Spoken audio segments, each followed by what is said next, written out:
Hello, everyone. Happy March 1st. This is Brooke at the St. Lawrence County Chamber. Thank you so much for joining us today for our March webinar. I just wanted to point out a couple of things to you so that you can get the most out of the webinar.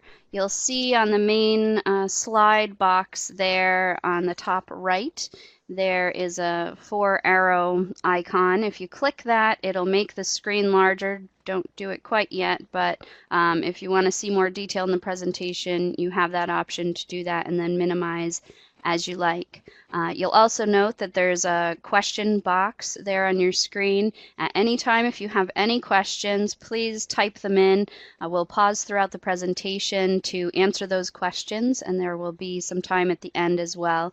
I always say they are anonymous. Although your name might pop up when you type it in, no one else can see it, and I'll read off the questions. So no question is too silly or too small, so please ask away. At the end, for those of you who didn't click on the feedback form, we will ask you at the end to fill out a feedback form to help us continue to improve this program and appreciate your feedback. We are also always looking for presenters and new topics that we can seek out presenters for. So if you have any ideas, or if you or someone you know is interested in presenting, please get in touch with me. I just want to also note that we do record all of these sessions, and they are available on our member center, which can be accessed through www.slcchamber.org. So if you want to revisit this or share this presentation or any of the others that we have there, definitely use that as a resource. They are all very handy, and you can interact with them as well and access the different aspects of them. So please utilize that webinar archive we have on slcchamber.org. I want to thank Laura Perry from Clarkson University for hosting the webinar and assisting us with this initiative for members, and want to also thank St. Lawrence University, who is a sponsor for this educational series. We appreciate all of you for the support with this program. We're going to get started here. Again, I'll pause throughout the presentation to take questions, so do type in those questions if you have any at all. I'm very happy to have our presenter with us today. Steve Barr is the Business Opportunity Specialist from the Small Business Administration, also known as the SBA. He is from the district office in Syracuse, but covers this region, and some of you may have met him at events that we've had up here in St. Lawrence County. He specializes in assisting businesses as well as agencies with training and counseling in government contracting on the federal, state, and local levels. He studied at the College of Brockport, majoring in business management. Before joining the SBA, Steve spent 6 years working under a federal grant counseling small businesses through the federal procurement system, including registrations and certifications, finding and bidding on opportunities. So a lot of great experience that he's here with us to share, and we appreciate you being here, Steve, and hope you all, again, ask questions and get a lot from this presentation. Thanks, Steve. Thank you, Brooke. And like Brooke said, anytime you guys have questions, feel free to put them in there. And Brooke, if you get a lot of questions, feel free to cut me off, and I'll be more than happy to address those issues when they do come up. So as Brooke did mention, I'm from the Syracuse district office, but we do cover 34 counties. So if there's any events going on in government contracting, there's a good chance you've probably seen me in many of those areas. But we're going to jump right into this presentation to kind of start out with really what is government contracting. We'll start with the federal side, what you need to have done in order to be eligible to receive government contracts. We'll take a small break, and then we'll talk about that also for New York State. I broke up the federal side into two ways. We have our general requirements, and then we also have our women-owned business program. And it's a newer program that's been recently re-released under a new website for certification. So we'll talk about that in good detail, so that way the confusion is gone that most people have with the perception. So We'll get through this, and please ask any questions if anything doesn't make sense or you need me to repeat or give you more detail. So one thing I always tell people to do before you even think about government contracting is to identify who you are. When I say who you are is really what you do. And the SBA's website is great, as well as our SBDC network, our SCORE network, our women's business centers, as well as your Chamber of Commerce. You can always use them as a source for where to find out information about starting a business, operating, and growing. Now, when it comes to the federal government, we will classify you as size, whether you are small or large. And if you go to sba.gov/size, you can type in your industry, your revenue, your number of employees, and we'll give you a determination. And there's many types of certifications, some formal and other ones that are not. But really, a small business, we have formal definitions with clauses, but I'm just going to kind of give it to you in a little bit more of an English term. If you are small, which means typically you have less than 500 employees, and you have your average revenue of less than $4 million a year, there's a very good chance you'll be classified as a small business. Now, some of those dollar revenues can go up to $36.5 million, and some of the employees can go to 1,000. It just depends on your industry. So there's a very large range for what is actually a small business with the federal government. Again, if you have any questions on that, please don't hesitate to reach out to me. I'll be more than happy to walk you through it, and we can give you the concrete number for your industry. With the federal government, there are a 23% goal for prime contracting to go to small businesses.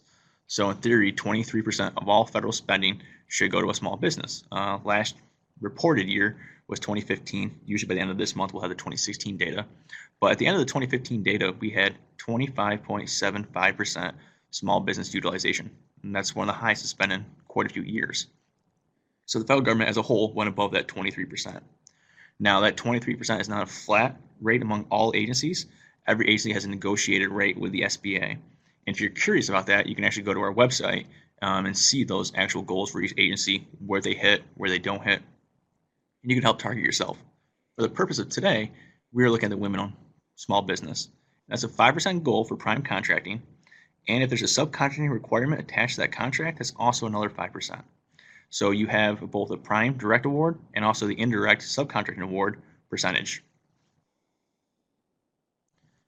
Now, a lot of people come to me saying they want to do government contracting, but is it really right for you? Well, first of all, let's go back to your business plan. I'm a firm believer in business plans. I'm a firm believer in having something written on paper for you to understand what you want to do and where you want to go. In your business plan, is government contracting addressed? If it's not addressed, you may want to reconsider that and address it. Really, what are your targets? Where do you want to be in 3 years? Where do you want to be next year? Where do you want to be in 10 years from now? If you don't have it on paper, you're going to lose track of time, in my opinion. So if you can address it in your business plan, you have a better chance of keeping yourself on target and on goal. Analyze the federal marketplace, and in this case, the state as well. Through open contracts, so through FBO.gov for the federal, or through New York State Contractor Reporter for the state side, you can see what opportunities are currently available. With New York State, if you visit Open Book New York, you can actually see previous contracts, so you have an idea of what has been done in the past. And through the federal government, we have two sites. One is FPDs, as in Federal Procurement Data System, which we'll talk about on a future slide, as well as USASpending. So we'll come back to those points in just a second. But really, you might also want to research forecasting. Federal agencies are required to forecast their anticipated spending. So what that means for you is you have a good chance, about a year heads up notice, of when larger opportunities are going to come available. You can start preparing, you can start bidding, you can start networking, and find a way for you to get yourself out there into the government. Always know your federal regulations as well as your state requirements, just to make sure you're in full compliance with everything you do. Now to the meat and bones of what you need to have done for the federal government. So once you've done your research, it's in your business plan, you know the government's going to buy your needs. How do you get able to sell? It's really a three-step process. The first step is to obtain a DUNS number through Dun & Bradstreet.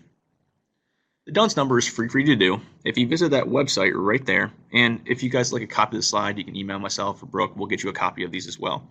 But if you visit the fedgov.dnb.com/web form, that will take you to your the government contracting side of Dun & Bradstreet. And this takes about 15 minutes, and you'll receive your answer within typically less than a day.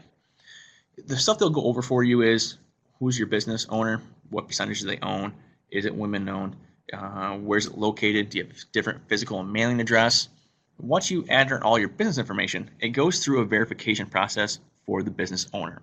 So it's very important the business owner fills this out because it pulls data from the Census Bureau. It may ask you which of these have been a previous address you've lived at before. Which of these are the middle two numbers of your Social Security? What is the last 4 digits of a phone number you currently held?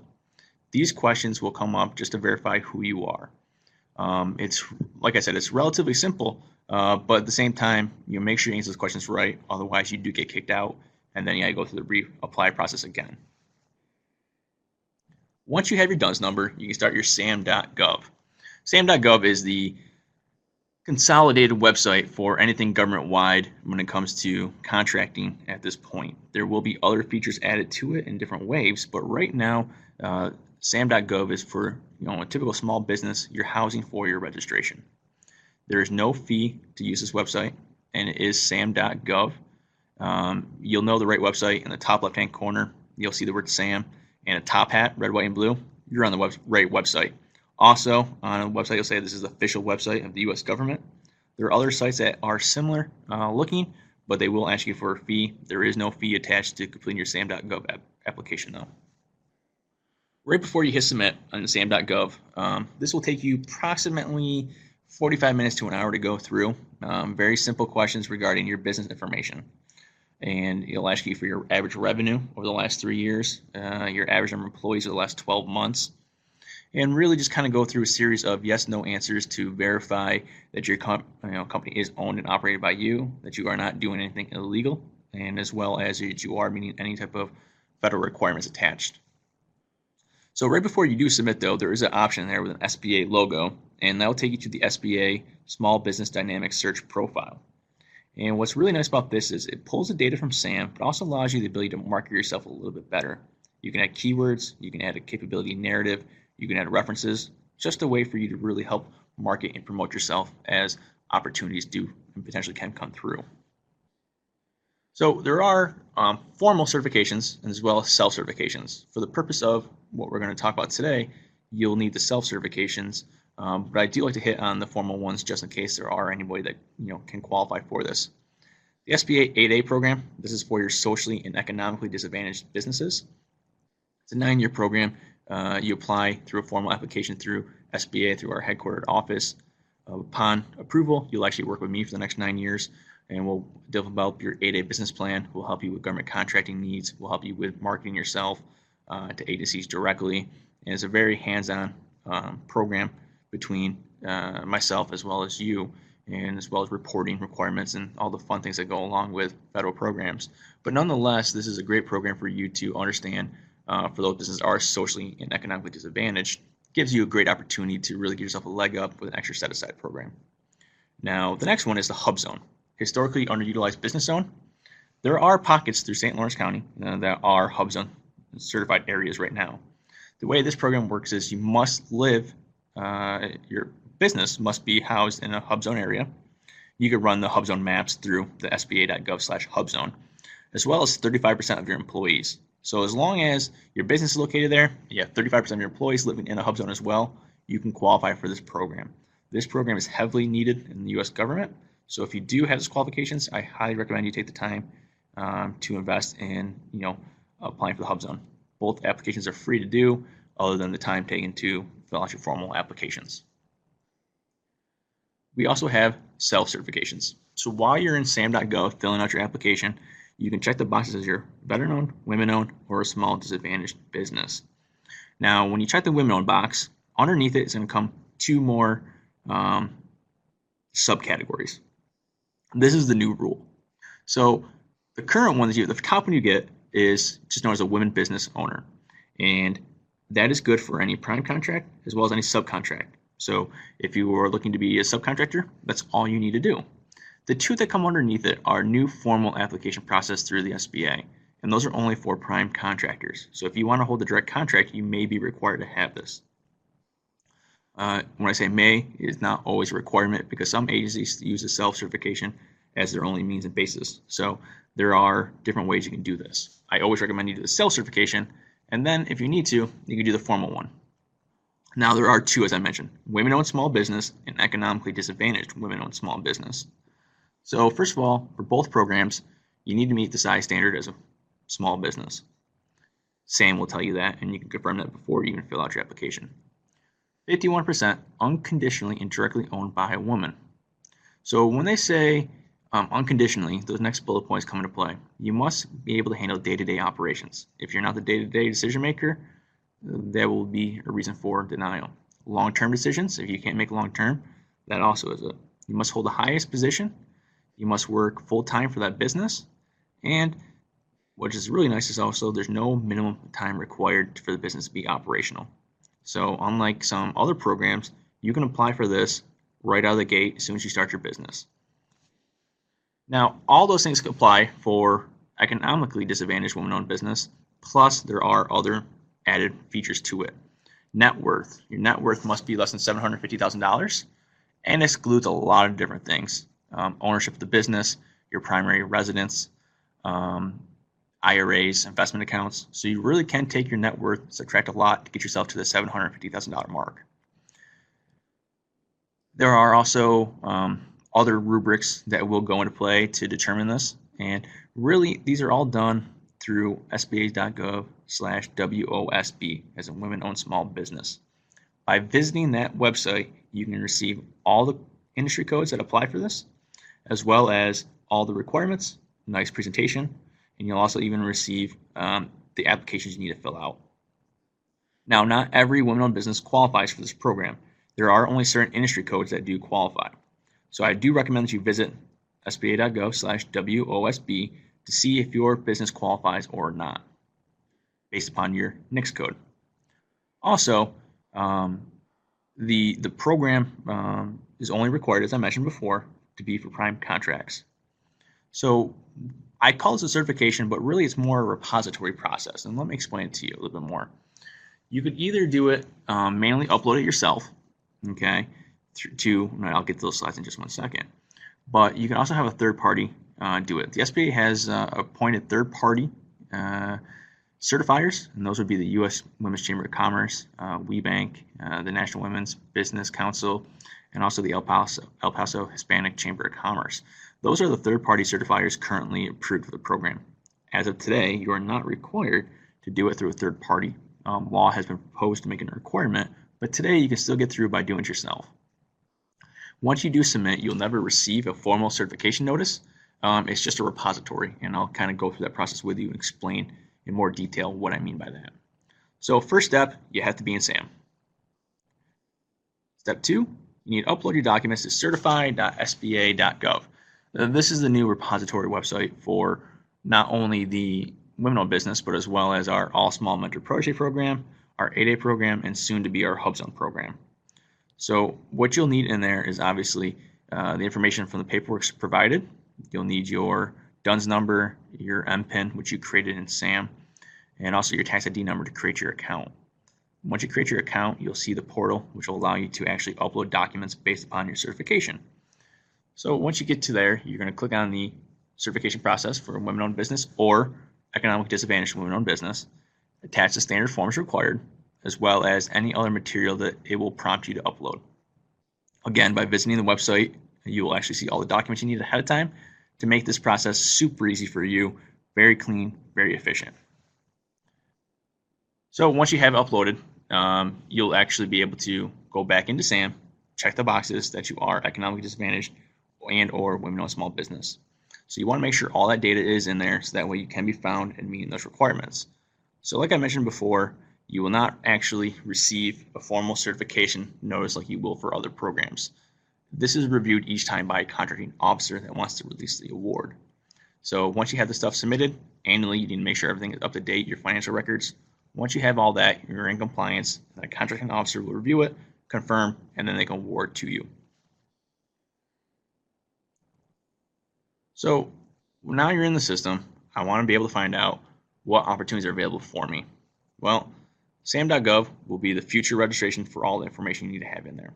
Okay, but right now, SAM.gov is a primary source for you to not only to find and make sure you're in the system, but to make sure who your competitors or potential partners are. You can run reports in there to figure out who does similar line of work. maybe something that complements your business. So maybe you may want to partner with them or do a joint venture or a teaming agreement with that business, or be a subcontractor to them. So you can do the research to find larger firms or comparable firms through SAM.gov. You obtain your NICS codes. Through the NICS system, you can actually also do the same thing, search for people through SAM. It's a great way for you to network and become familiar with people in your area, and more importantly, who could be your potential partner. Once you're ready to actually bid on formal contracts, you can go to fbo.gov, search the wide array of contracts out there. fbo.gov will post contracts above $25,000 in value. So if you're looking for anything less than $25,000, that goes back to your networking, credit card sales, local buys, and those stuff we can talk about in more of a government contracting 101, not necessarily a women-owned business program. Also, you can learn about contracting opportunities through Office of Small Disadvantaged Business Utilization. Now, this is the link for Department of Defense, but if you go to OSDBU, Office of Small Disadvantaged Business Utilization.gov, you'll see a full listing of the individuals who are in charge of working with small businesses to make sure that they qualify and they can fulfill the needs that that agency has. So you can do that as a way of reaching out to the agencies directly to see what opportunities do exist for you. How does the government buy? Okay, and I did kind of briefly talk about the $25,000 value requirement, but if it's less than $3,000 in value, they do it through credit cards, known as purchase cards. So if you do not accept credit cards right now as a method of payment, I recommend that you either get a processing system or even one of those smart readers for your cell phone. The Square reader works really well. Most government agencies will tell you that works the best. Some of the other ones do not work based upon security requirements attached to them. But if you do have the ability to take credit cards, that is a great way for you to get these small purchases, less than $3,000. They can swipe the card same day. You can do $3,000 per cardholder per day. So you can go back every day. You can go to different offices and do these small purchases on a regular basis.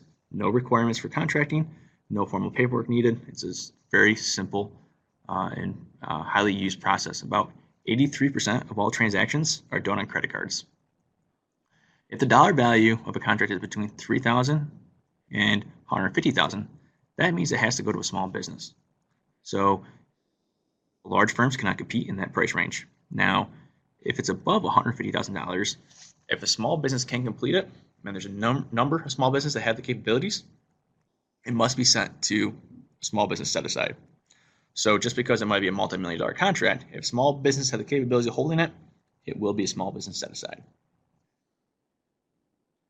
Now, going back to here, the questions come back from FPDs. So once you receive a federal contract, you're put into FPDs as an award winner. What's nice about this program is you can see obviously what you've done, but more importantly, you can see what has been done across the government. So through this FPDs website, you can run reports of who does what, where they do it, how often they do it. Also, you can visit USASpending and do a very similar process. Again, you can find out who your competitors are. You can find out what agency do this, how often an agency does it. Is there one agency in New York City? Is there an agency in Chicago that does this more than anybody else? Maybe that's who I want to target. So this is a great way for you to target your approach of reaching out to the agencies to figure out who does what. Now, if you don't want to reach out to the agencies and you want to be a subcontractor, same thing. You can find out which prime contractors do this work the most. Subnet is a subcontracting website through the SBA. You can visit the website, see what opportunities large contractors need help supporting. There's also GSA schedules and GWACs, government-wide acquisition contracts, both of which are multiple award, multiple year terms. So if you're looking for much larger contracts on a potential, indefinite delivery, indefinite quantity work, this is the way you want to go. Again, you'll see those on FBO as posted as well. Marketing yourself, please visit your SBDC, your Women's Business Center, your chamber, your local SCORE chapter. You can see myself, that's absolutely fine. Most universities can help you with this as well, is preparing a capability statement. Essentially, this is your business resume. Like you would have a resume for looking for a job, you would have a resume to look for a government contract. Both state and federal agencies look for these. They're a great way for you to have like a one-page resume to hand out to potential business ventures. You can always market directly to agencies and prime contractors. They are obligated to talk to you, so please take full advantage of that. You can always consider joint ventures, ways for you to partner together, and also consider a mentor protege program.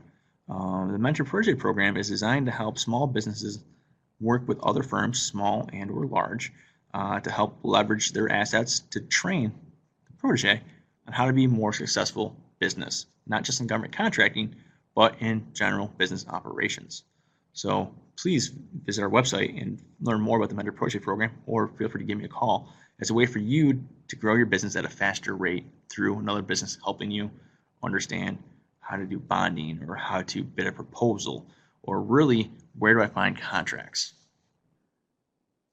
Again, there's always more information, and in a minute here I'll actually take a pause for a few minutes to take some questions on this, but I do want to get through a couple more slides regarding opportunities and resources available to you. One great website for anybody starting out is our Government Contracting Classroom. Free online training, half an hour long pre-recorded presentations. And these presentations are great because you can do them at any time of the day. They are informal. They're very informal from a standpoint that it gives you enough information to get you to understand what you need to know.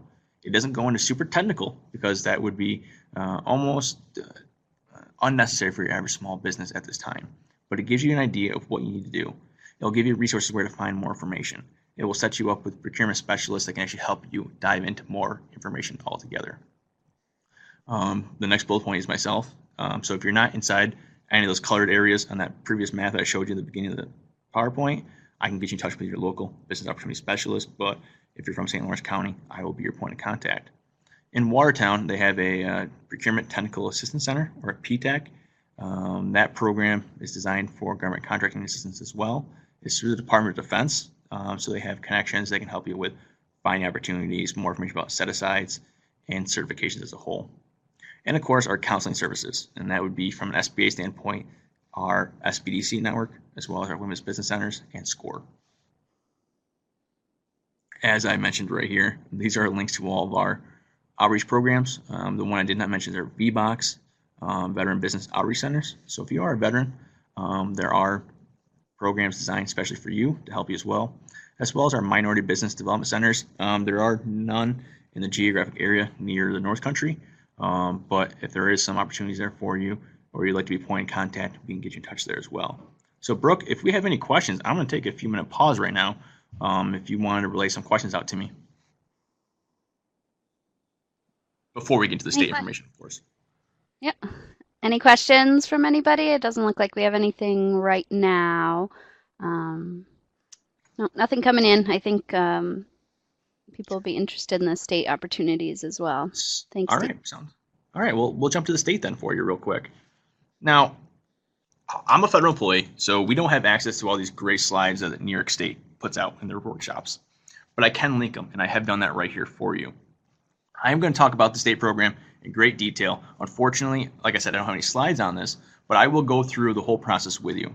Now, New York State for women and minority have a 30% combined goal. That's very aggressive, very high, and the state has a full approach on hitting those numbers. So that's great for anybody that has a women-owned business or a minority.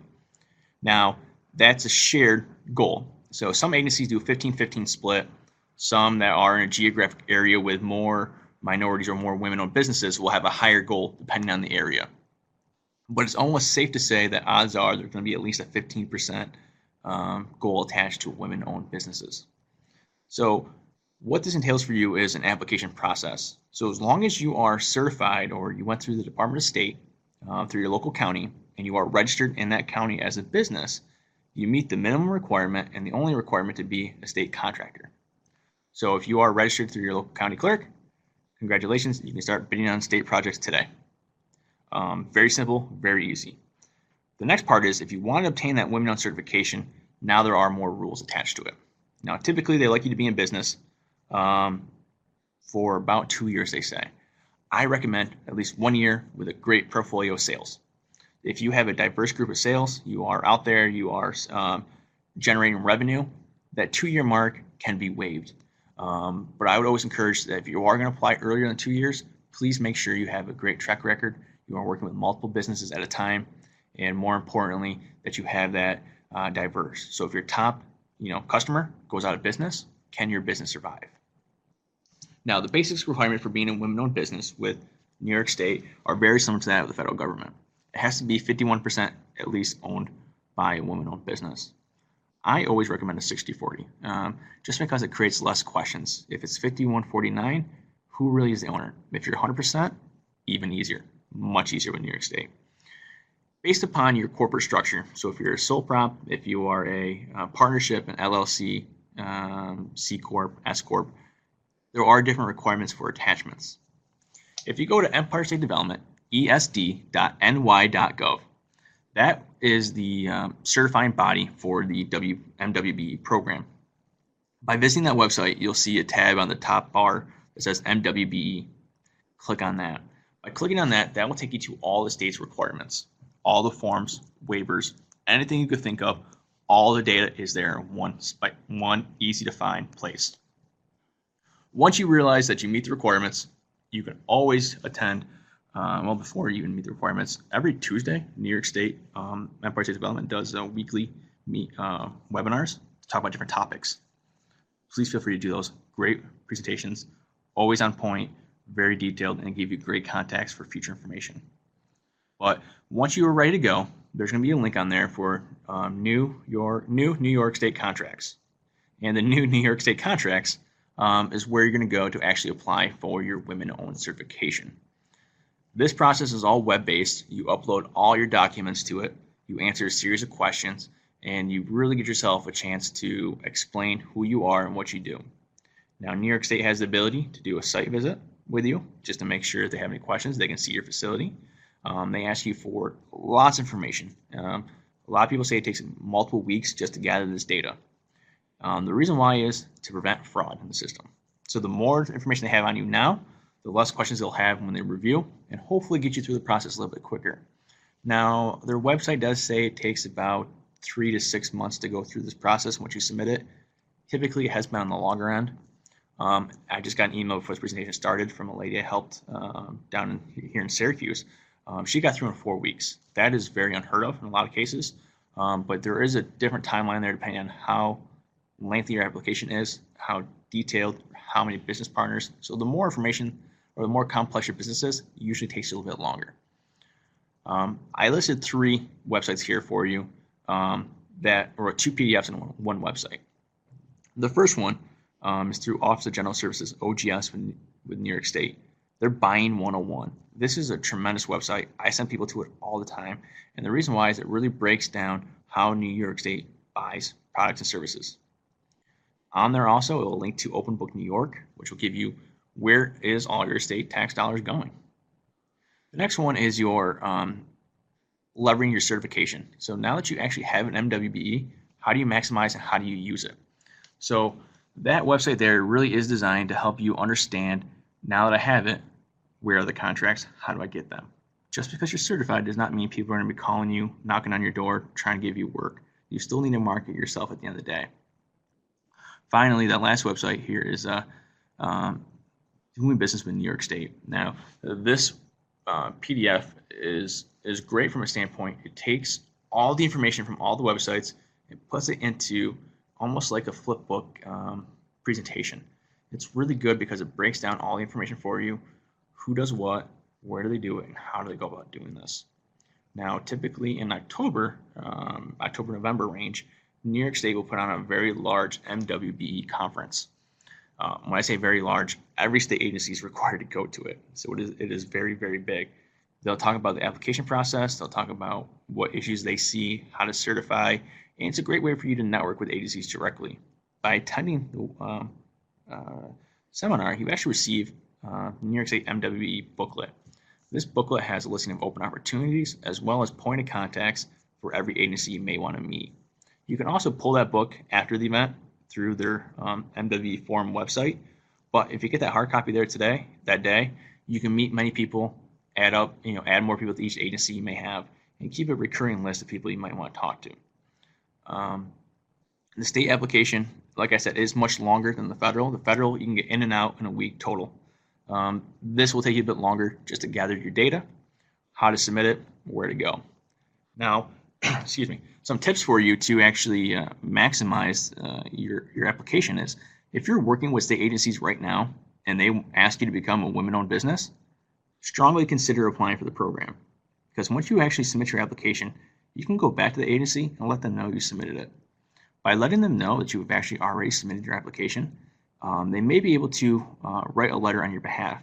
It's called the letter of expedition. Now this, in theory, is to expedite your application, saying that they want to work with you, but they can't until you're certified. So there is a huge trick and a huge opportunity for you to actually obtain a quicker process through the review. When it comes to the state application, again, one of the biggest opportunities and perks about being in here, A, is the 30% mandate, and number two, which to most businesses don't realize, that New York State discretionary spending. If you're a small business in general, you can receive $50,000 per agency per year of non-compete money. So just because they want to use you, they can, which is great. Now, if you're certified as a women-owned business, that number jumps to $200,000. So you can get up to $200,000 per agency per year without going to contract. That saves the government time, saves you the ability to compete with other firms, and really gives you that leg up to kind of perform. The state will use as, emergency, needs, as well as they may even use it as a way to test your business capabilities. So this might be a small contract for them to get to know you, and obviously to help you get future contracts down the road. The state system, typically most counties will use the state goal as well. Some counties do, some counties don't, but quite a few counties do use state requirements to meet their needs as well. They receive state funds. All state agencies are required to use this, as well as state authorities. So depending on where the dollar value comes from for that project, whether it might be state, federal, or local government, there may be different set-asides attached to it.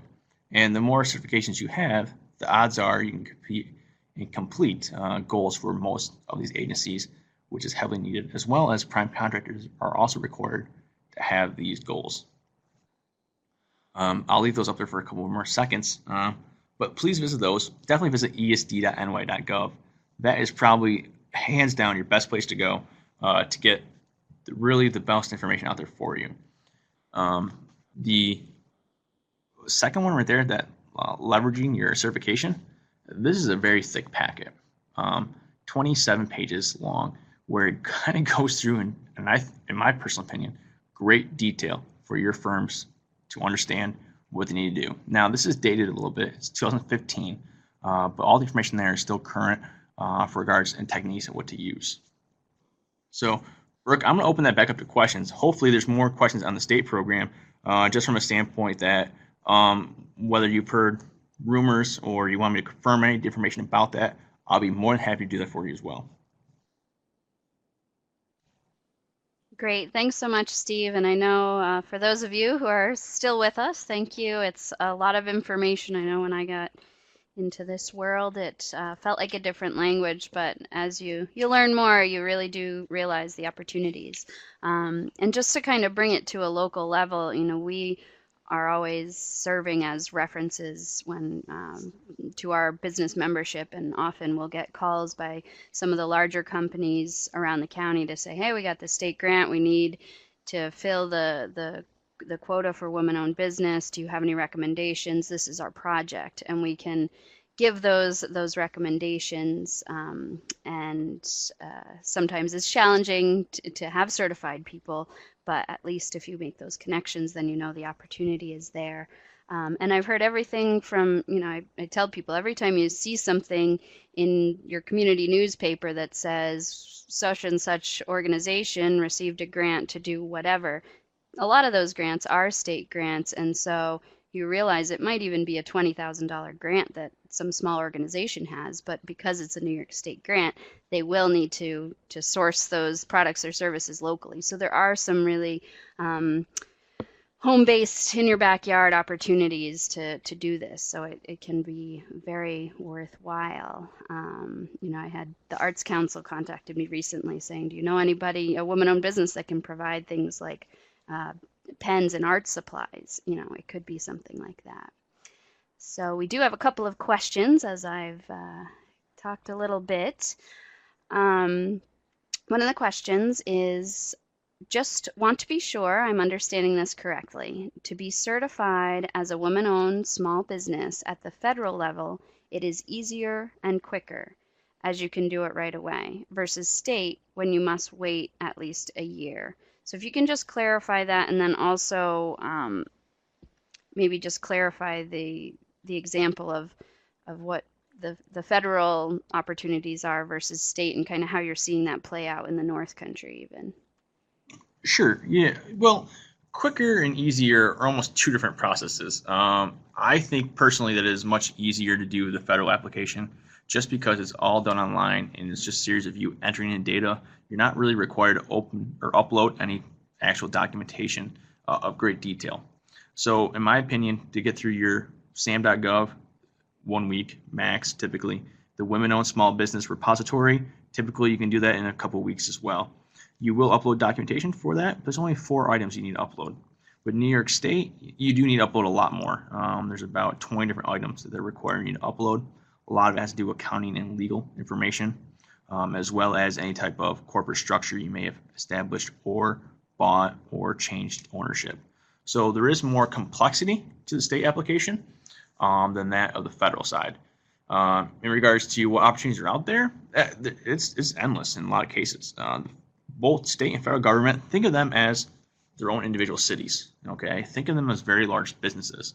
What does your business need?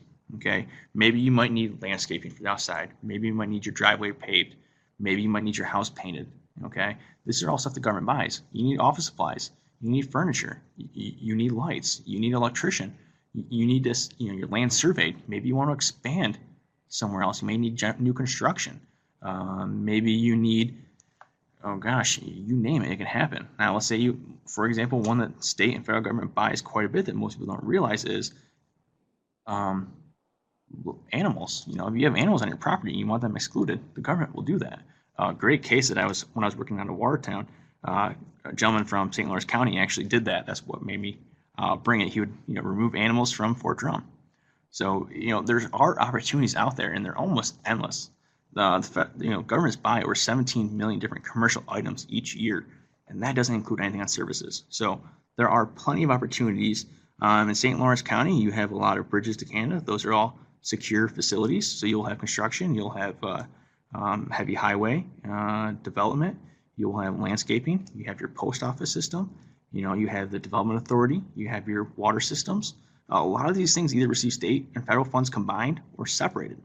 So there really is an endless opportunity for facilities to work at as well as items to sell. Great, that's Brooke, I very hope I answered that helpful. question for you. And I think that, if folks are already doing business with some of these people, they might realize they're losing contracts that they might be placed on the top of a list if they had the certifications. You can always ask the people you already work with or people in the area what their contracts look like and what they're searching for. There was a request for your contact information. Steve's contact information is up there, so please take note of that. Let's see. Does New York State maintain a database of WBE businesses? Great question. Great question. Yes, they do. New York State, if you go to esd.ny.gov, on there you'll see an MWBE directory. On the directory, you'll have the ability to select which region you want to pull data from. You can export it to Excel sheets if you want. You can do it by industry, you can do it by women or by minority or combination. You can pull all that data right from ESD's website of everybody that's certified, and that is updated daily.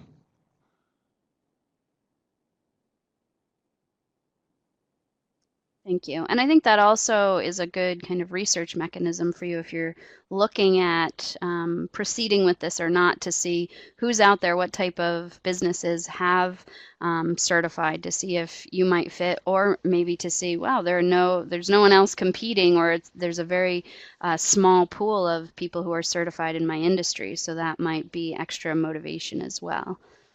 Exactly. Great point. Another question, how long, and I know this is hard to tell sometimes, and somewhat relates to the question before. How long does the certification process typically take for New York State? You said it's a little bit longer than federal sometimes, but is there I a had a time frame? ballpark, and this is just they tell you 3 to 6 months. I would tell you personally, it's probably closer to a year, if not longer. It just depends on how many applications are coming in at a time, how many renewals are due, because every 3 years you got to renew your application. So they can get backlogged on that. So um, I would say 6 months to a year, if not 6 to 18 months, probably is more of a realistic time frame in a lot of cases. Now, like I said, it can be done very quickly, and it could be done quite a bit longer, depending on how many questions they have for your application. So that's kind of my ballpark answer for you right there. Okay, so the tip there would be to try to make sure you've got everything done properly the first time, obviously, so they don't have to come back with questions, and working with some of the resources that you mentioned, folks at the Small Business Development Centers, PTAC, Contact You, utilize those resources to make sure it's done right the first time and as comprehensive as possible to hopefully help shorten the application process. And you also mentioned that if there's someone who's interested in doing business with you, that they can submit a letter of intent, right? That might help Yes. expedite the application. Yeah, Is that right? networking is very big. Whether you're doing business now with agencies or not, at least start talking to them. Let them know what your services are. Maybe develop that relationship ahead of time. The more networking you have, the only it's only a positive way to help you down the road. So, it's something definitely to consider and start preparing and really make a conscious effort if you do want to enter the government marketplace to really hit these things home. Great. Can you clarify for us if a business doesn't really, sorry, let me read this.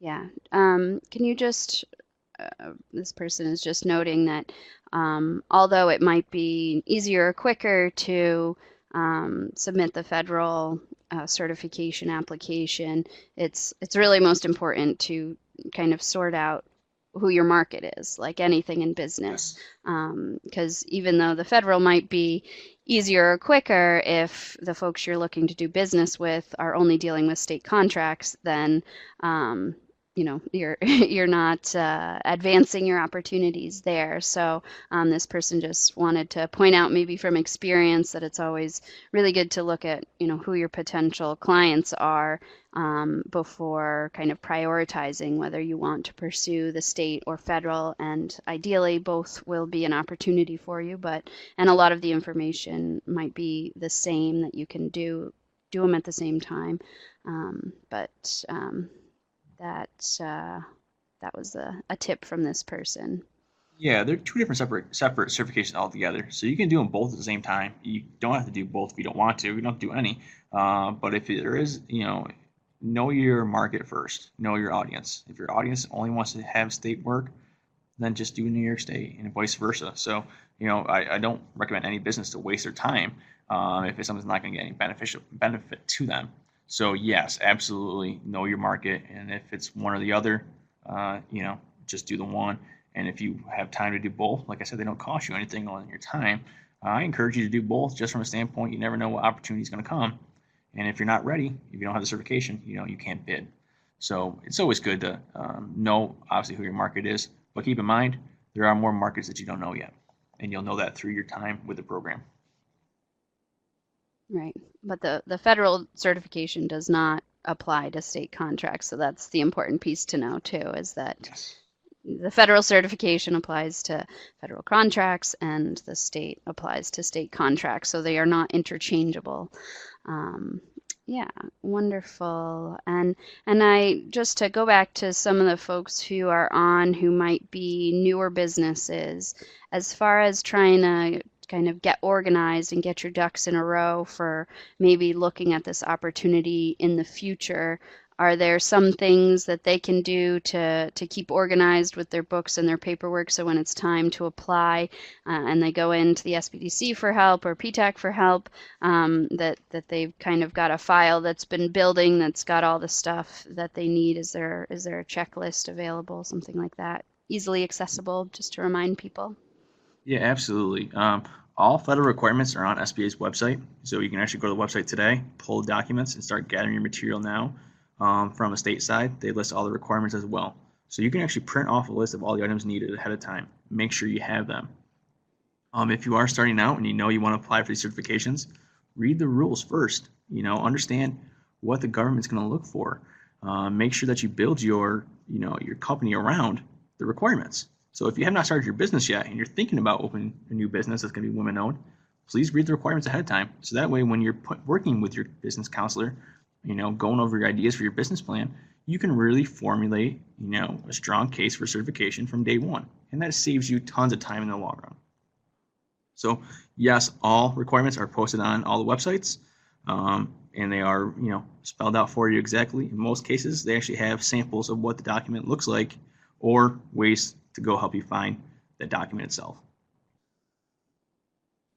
Great. And just one final question. Is there a list of products and services that are needed by both federal and state entities? As a list of what they need, not necessarily, but you can always see what they bought.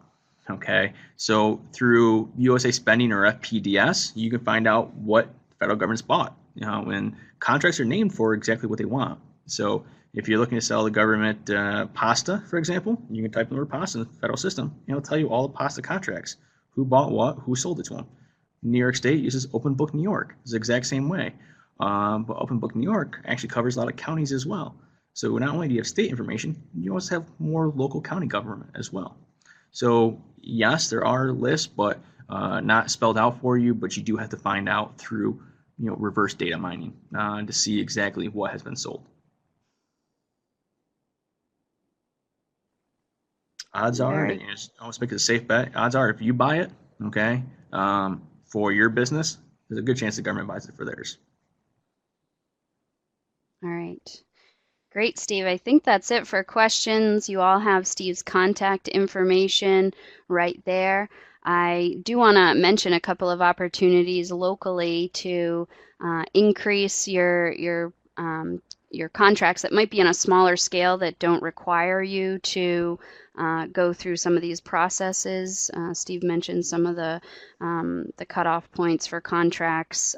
So being a woman-owned business might not necessarily be a priority for those smaller day-to-day purchases. But we at the Chamber are certainly trying to encourage our local municipalities and businesses to shop local, and we are going to be launching a Buy Local campaign this spring, and we'll be looking to work pretty directly with some of the larger purchases in the area to create kind of buyer guides for them. So if they're sitting there saying, these are the top 10 things I buy, we're going to have an intern working on saying, all right, they bring it back, they put together a buyer's guide of where they can get those things in the county, and we'll present that to them so that it's really easy and convenient for them to access those products locally. So that's something that the Chamber's working on. We have a great committee for the Buy Local campaign. If anyone's interested in being a part of that, definitely get in touch with me. Also want to note that our partnership with the Small Business Development Center, we do a matchmaker event every fall. We have for the last several years, and we'll be doing one this spring as part of the Home Garden and Business Expo over at Clarkson University. And what a matchmaker is it's kind of like speed dating. We bring in all the purchasing officers from the larger companies, municipalities, the county, etc., and they sit at tables. You sign up for one-on-one meetings and get 10 minutes to chat one-on-one with them, share your information, share your products and services, and get their contact information. So within 2 hours, you might meet with 15 purchasing officers, decision makers on how they're spending their money. And now they know you face to face. We all know that's important here. And they know what you offer, which they may not have known before. So we'll have more information coming from that. Keep an eye on your networks with the SBDC and with us, and hopefully you can sign up and have that experience. It's quite fun and casual, and a great opportunity to keep money flowing right here. And that often does not include contracts, but some of them are dealing with some major contracts that you might have opportunities for, and you might get a better idea of whether or not you need to be looking at these certifications more seriously. Those folks will provide you with that information as well. So I want to thank you all for joining us today. Thank you so much, Steve, for putting this information together. We know it can be overwhelming. Some things are relevant or more relevant than others to some. Use Steve as a resource. You can certainly contact me at the Chamber if you need his information in the future. Also, the SBDC over at SUNY Canton is a great partner that can help hold your hand a bit through this process. They have also other contracting resources there, so reach out. And we'll pull up the feedback survey there if y'all can take just a second to fill that out. It's very helpful for us to know what you felt about the presentation. If you have other ideas for the future, we can recruit speakers. We've got a great lineup for the next couple of months, so we'll keep you informed on that, and you will hopefully be following us on Facebook, and you can get more information about membership too at the link in the box there in front of you. Again, I want to remind everybody that this is recorded. You can go in, the links are live and everything is there, so you can refer to it at any time. Brooke, thank you once again, and thank you everybody for attending. And if there's anything I can do for you, please don't hesitate to get a hold of me. I'll be more than happy to walk you through anything, as well as Brooke mentioned, all of our resource partners in the Chamber, SBDC, more than happy to take you through this process. You're not alone. It is difficult and can be confusing at times, but please know there are great resources out there to help you. Absolutely. And hopefully you'll mark your calendar for March 1st. Again, we do this every first Wednesday of the month, noon to 1. And so if you just mark your calendar off every month, first Wednesday, noon to 1, you're sure to gain valuable knowledge. Next month, we have Tara from NBT Bank, who's going to be talking about cybersecurity, which is a huge thing right now with how much is online, and making sure from small to large businesses operating on the cloud in different ways, or integrating certain procedures with your staff. Really interesting and great information to protect your company. So hopefully you'll join us then.